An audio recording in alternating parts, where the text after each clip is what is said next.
Hello and welcome to the evening news for Saturday, January 25, 2014. I'm Avinash Ramzan. Thanks for joining us. In the headlines, police gunned down in triangular love affair. Raj Singh to be appointed Gaisuko's CEO. Ramotar hands over keys of new core homes. GPHC denies young mother died at institution. Now for the news in detail. A police constable was last evening shot dead in Gaihok Park during a confrontation with another man as they both turned up at a girlfriend's house at the same time. Dead is Dexter Wright, also called Quincy Wright, of Maikoni East Coast, Demerara. He was stationed at the Guyana Police Force's headquarters. According to information gathered, the policeman was already at a woman's house when the other man arrived and made his way into the house. This prompted an argument between the two men, which continued for some time. The police rank reportedly stepped out of the house and threatened the man, which eventually led to a scuffle. During the scuffle, Richard, the suspect, pulled out a gun from his waist and discharged a round, hitting the policeman to his chest. He was pronounced dead on arrival at the Georgetown Public Hospital. The woman was taken into police custody to assist with investigations. The Georgetown Public Hospital Corporation has denied reports that a young mother and her newborn had died while in its care on Thursday. More in this report. Chief Executive Officer of the Georgetown Public Hospital, Michael Khan, has denied claims that Jaiwanti Chandrapal and her newborn died while in the hospital's care on Thursday last. Is this headline in today's Chronicle, which state young mothers and newborn baby died within hours of each other at GPHC. As you're fully aware, we are very conscious about any maternal death and under 5 children at the Georgetown Hospital, more so of any person that died at the hospital. I want to state categorically that this never took place at the Georgetown Public Hospital Corporation. Senior Supervisor of the Maternity Ward, June Cato, explained that she was perturbed by the article, even saying that the institution does not have any record of the young lady ever being a patient there. It was disturbing when you open the papers this morning to see caption on maternal death at Georgetown Hospital. And being in charge of the maternity unit, it was surprising. We had no such incident here. And so, we started trying to get information as to where this story could come from. We later found out that we have no record. This patient was never here. And to lead to her death, even though we sympathize with the relatives of this mother at the loss of a baby and a mother, we did not have this mother at Georgetown Hospital. Khan was at the time responding to an article published in the Saturday, January 25th edition of the Guyana Chronicle newspapers, which stated that Jaiwanti and her newborn had died hours apart from each other at the institution. The article stated that the baby died on Wednesday, with the young mother passing the following day. It further explained that Jaiwanti had been diagnosed with a gynecological complication in her 3rd trimester of pregnancy and that she went to the GPHC earlier in the month, where she was admitted and had remained until the time of her death. Efforts made by this newscast to contact the editors at Chronicle newspaper proved futile. Maternal deaths have been a major issue in Guyana's healthcare system over the years, with approximately 208 deaths recorded alone in 2010. A security guard employed with RK's security firm was this morning found dead at Lucky Dollar store, Rosaltong, Quarantine, Berbice. The discovery was made at about 3 hours. He was identified as Chandraban Prasad, aged 56, of Wim Village, Quarantine, Berbice. From reports received, he was found at the back of the furniture store, bound and gagged. His feet and arms were reportedly tied together. The perpetrators also broke into the store and carted off a quantity of tablets and cash, which was kept in a safe. The men made their way into the store by drilling a hole into the wall. Today, President Donald Ramotar, along with Housing and Water Minister Irfan Ali, handed over the keys to several homes as part of the Core House Pilot and Second Low Income Settlement Program. Details in this report. Housing Minister Irfan Ali stated that the Core House project is the brainchild of President Donald Ramotar, who went to the 2011 elections with several ideas in regards to changing the housing program. Ali went on to say that the government would be targeting vulnerable and low-income groups, while at the same time expanding opportunities for young professionals. His Excellency President Ramotar has mandated us to ensure that this program not only is not only implemented in Region 4, but goes out to all the other regions, including 2, 3, 5, 6, and the hinterland. I know he's very passionate about the hinterland, and we have started some pilot there, and the government is committed in ensuring that we expand this program in 2014. Ali noted that within the Westminster area, the Housing Ministry would have completed 103 of the core homes, pointing out that the area has approximately 8,000 house lots and over 32,000 beneficiaries. Meanwhile, President Donald Ramotar said that the government would be expanding the initiative to impact social facilities. He went on to say that it gives persons security in their own homes and relieves them of some amount of stress. This initiative we want to expand in all the regions of our country, including the interior. You know, I accompanied the ministry staff and the minister last year in Region 1 and 9 to do also look at some beautiful houses they did. And I think that these are the things that people can see that we're doing to help in improving the quality of life. Because, you know, we always speak about the quality of life, and this is fulfilling the manifesto promise of the PPP Civic when we went to the elections in 2011. One of the beneficiaries had this to say. With this initiative has changed my life tremendously. I want to thank the government for such a brilliant initiative. It gives me the opportunity to own my own home and helps my children to get this kind of feeling that owning our own home is very important. I want to thank them from the bottom of my heart along the government, and may they continue to do the good job that they're doing. Minister Ali noted that since 2007, the ministry has invested more than $7 billion in the housing program. The average investment per household in this area is $875,000. So for every single house that resides here in Parfitt, over the last 4 years, the government has invested $875,000 on behalf of those households to put in infrastructure, upgrade infrastructure. What this does is that it raises the value of the homes, it raises the equity of the homes, and persons can have larger loans. We are now seeing persons utilizing their homes as equity to open small businesses, and we're encouraging this also. He disclosed that the ministry is still in the process of completing the access road into Parfitt Harmony, noting that it cost close to $5 million. Anara Khan reporting for the Evening News. Poor medical services, deteriorating roads, and an education system that leaves much to be desired are among key issues plaguing Region 7, says the Partnership for National Unity, APNU. Let's find out more in this report. Poor medical infrastructure and a faulty education system are just some of the issues faced by the residents of Region 7, Kiuni Mazaruni. This is according to Region 7 Chairman Gordon Bradford. Bradford was at the time speaking at a press conference held by the Partnership for National Unity on Friday.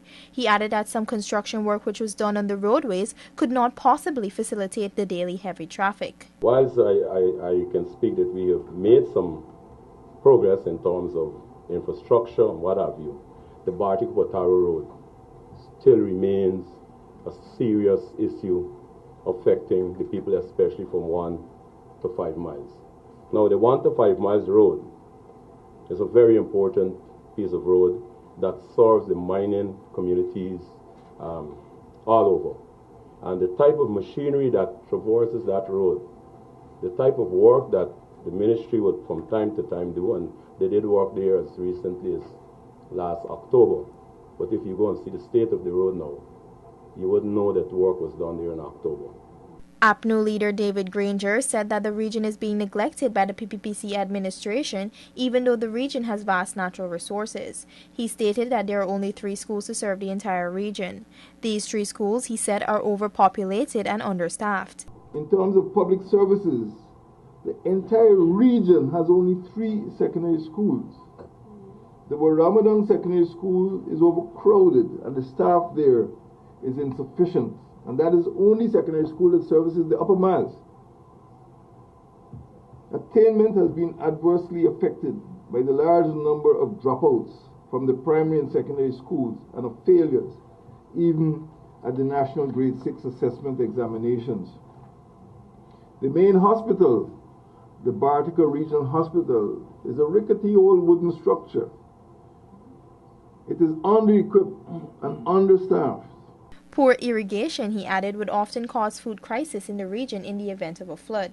The opposition leader had also explained that human trafficking was a serious issue in the region as a result of the lack of job opportunities. Dawn Hastings, a resident of the region, had explained that several vital improvements are needed in the medical sector, one of which, he says, is a portable X-ray machine, since it is very expensive to travel to Georgetown to receive medical attention. The Camarang Upper Missouri District Hospital, but to this date none has been done there. And so these little accidents that could have been tended to right there, they have to be flown out to Georgetown. And then when they come to the public hospital, after they've been tended, they have been sent to the Amerindian hostel, and they would stay there for long periods until the Ministry of Amerindian Affairs can have a full flight load, which I think is very unfair to the patients who would want to get medical attention and then return home in quite a few days' time. The APNU has said it plans to put in motion several plans to alleviate the woes of this region. Anara Khan reporting for the Evening News. The government is moving ahead to name Dr. Rajendra Singh, the current chairman of the state-owned Guyana Sugar Corporation, GAISUCO, the new boss as part of an aggressive plan to turn the industry around. Along with that decision will be the naming of a new board of directors, says President Donald Ramotar. The changes are expected very shortly, the official said. The CEO that has been identified, as you all know, is Dr. Raj Singh, who has a long experience in the industry itself. And he is the present chairman of the board. So when he switches over to the CEO, then we have to have definitely a new board, because I'm not putting an executive chairman. More news still ahead. Stay tuned. You're watching the Evening News.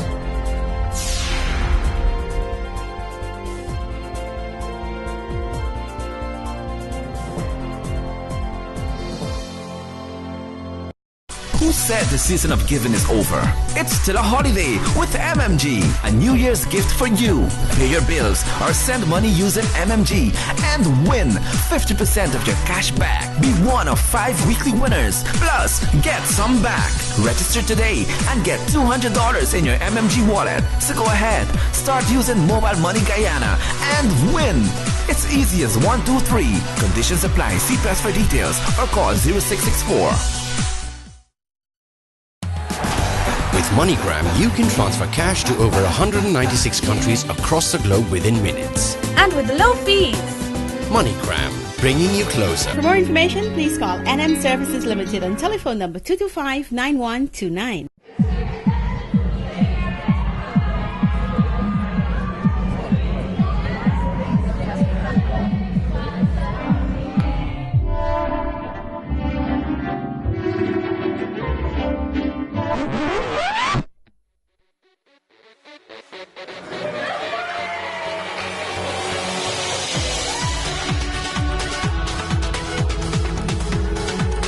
A party ain't a party without a Brewster's Real Ice Cream Cake. Introducing SurePay, the convenient way to pay your bills. SurePay is an electronic bill payment service that takes the hassle out of bill payments. Your payments are up to date the same day at the utility companies, so you will not be disconnected if you pay on the due date. Wow, this is so fast. I can get to do my grocery shopping and get back to work on time. Excellent service. Thank you. Contact our support center on telephone number 225-9129 for more information. SurePay, the convenient way to pay your bills.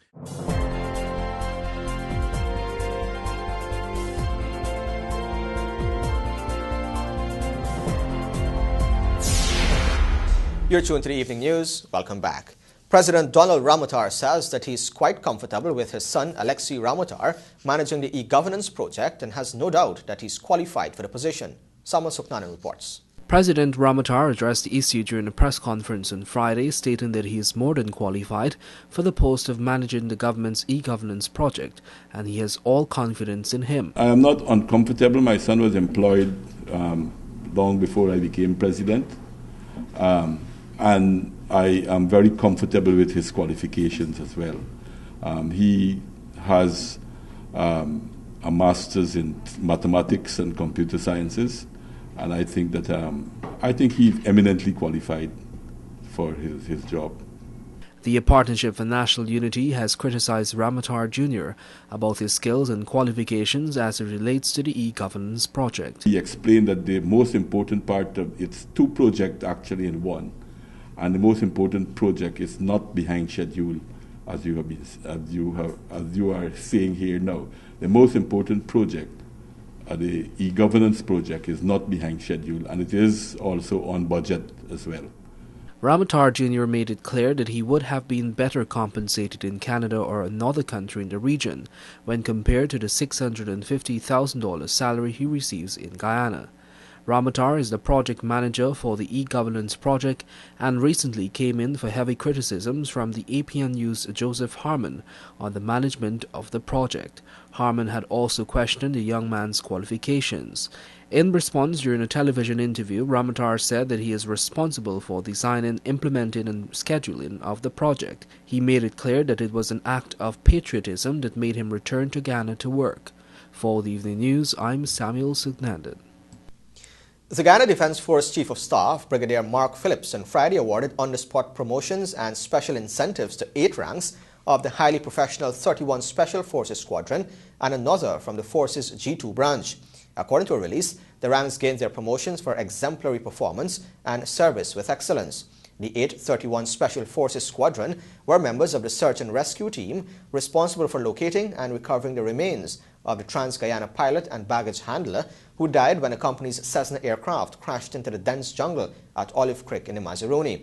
In congratulatory remarks, Brigadier Phillips said the Special Forces team showed all of Guyana that the GDF and its special forces were ready.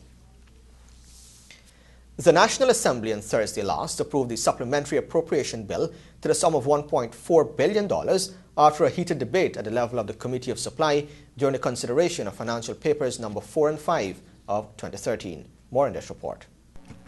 Finance Minister Dr. Ashni Singh on Thursday's sitting moved a motion for Financial Paper number 4 of 2013, supplementary estimates for advances made from the Contingencies Fund amounting to $1,062,179,646 for the period November 6th to December 31st last year.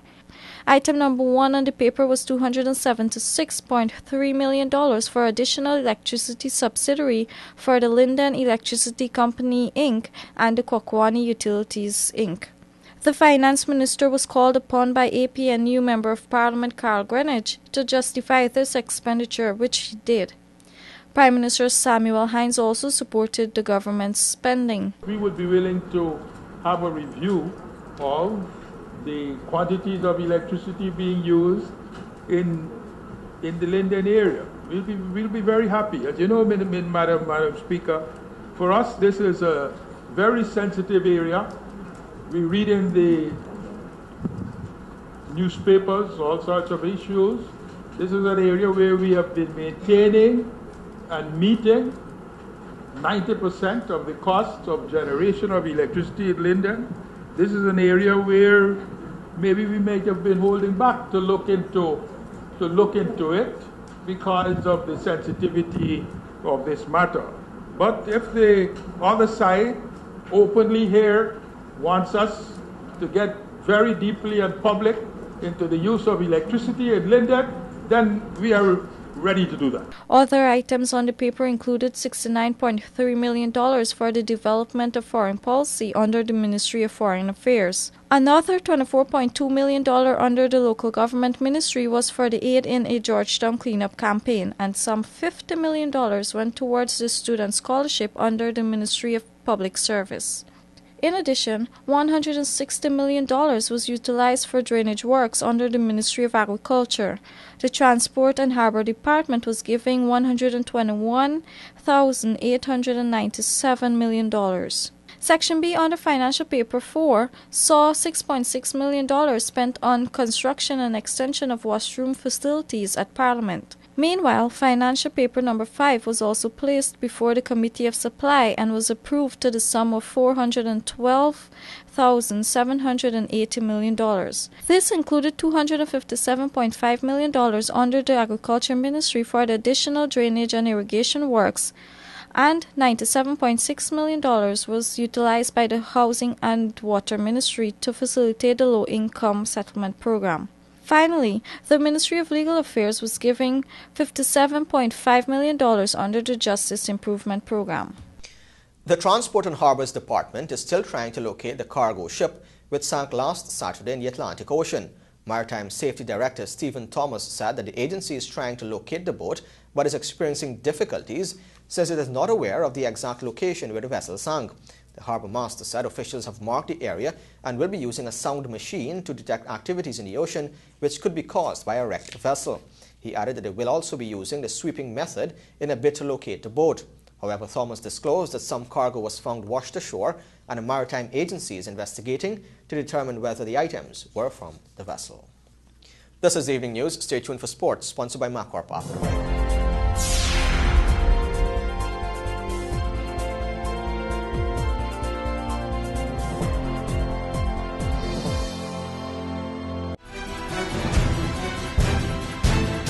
We believe that everything worth building should be built just once. But that is why we build on culture, on trust, on integrity. We exist to do more, better, faster, safer. Your success depends on the foundation it's built on. Everything we do is meant to move you forward. MacCorp, let's build Guyana together.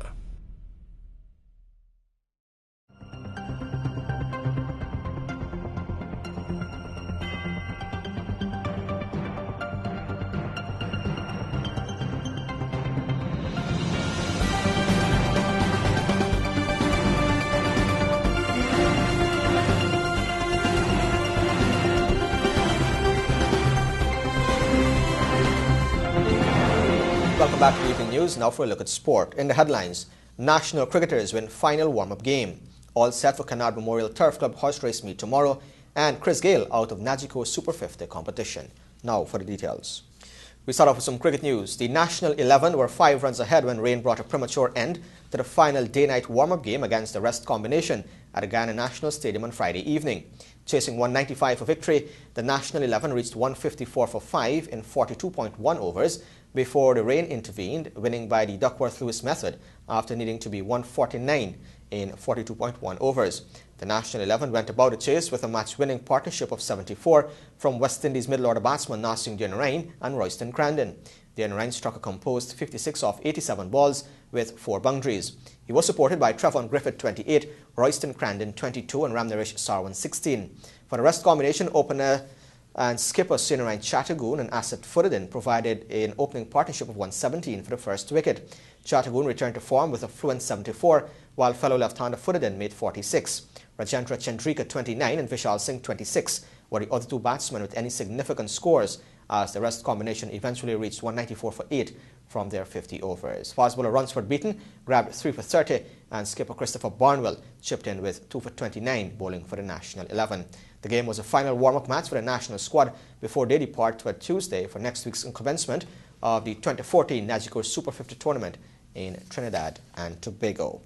Meanwhile, the Jamaica Cricket Association has confirmed that captain and left-handed opener Christopher Gayle will miss the upcoming Nagico Super 50 regional competition. The 34-year-old Gayle injured his hamstring on the Tour of India late last year and has not been passed fit to represent Jamaica in the 50-over tournament. The out-of-favour West Indies all-rounder David Bernard Jr. will lead the team, while the left-arm spinner Nikita Miller will be his deputy. Keenar Lewis, a powerful top-order batsman, will replace Gayle in the 14-man squad. The Nagico Super 50 tournament is set for January 30 to February 15 in Trinidad and Tobago. Over $7 million in cash and trophies will be at stake when the Kennard Memorial Turf Club stages the rescheduled Boxing Day horse race meet tomorrow at the club's track at Bushlot Farm, Quarantine, Berbice. Rajiv Bisnot reports. The A and lower class will be the feature event of the day, with the winner pocketing $1 million. Competitors will go head-to-head over a distance of 1 mile. With entries confirmed with 66 of the country's top horses, the organizers have put together an impressive 7-race program for the meet. President of the Kennard Memorial Turf Club, retired Chancellor of the Judiciary Cecil Kennard, told his sports cards this morning that organizers have already put all systems in place for the race meet. He further indicated that all the big names are set to be on show, adding that a competitive day of racing is definitely in the making. Other events billed for the day are the G3 and lower, the H and lower, the 3-year-old race for Guyana-bred horses, the J3 and J1 and lower. The race is being conducted under the rules of the Guyana Horse Racing Authority. Those horses not properly registered will not be allowed to participate in the day's proceedings. Admission to the venue is $1,000 for adults and $500 for children. Race time is 12:30 hours. And finally in sport, Ravindra Jadeja's final over heroics earned India a tie against New Zealand in the third ODI and kept the series alive. Jadeja's 66 not out saw India finish in 3:14 for 9 after Martin Guptill's 111 had earlier helped New Zealand set a formidable target at Eden Park in Auckland. Guptill's 129-ball effort was the foundation of New Zealand's 3:14 all-out in exactly 50 overs after they had been sent in. New Zealand relied on a second wicket stand of 153 between Guptill and Kane Williamson 65. Luke Runchi 38 and Tim Southey 27 added quick runs lower down the order to seat New Zealand to the massive total. India slumped to 146 for 5, but 50 from Mahendra Singh Dhoni and Ravichandran Ashwin's 65 rescued their cause.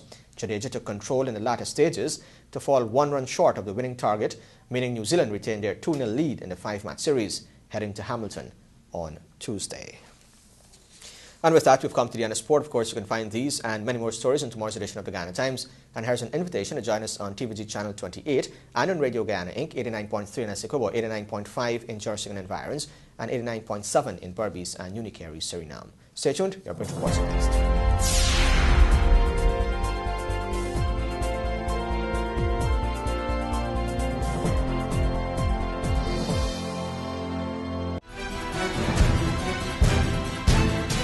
Believe that everything worth building should be built just once. And that is why we build on culture, on trust, on integrity. We exist to do more, better, faster, safer. Your success depends on the foundation it's built on. Everything we do is meant to move you forward. Mark on. Let's build Guyana together.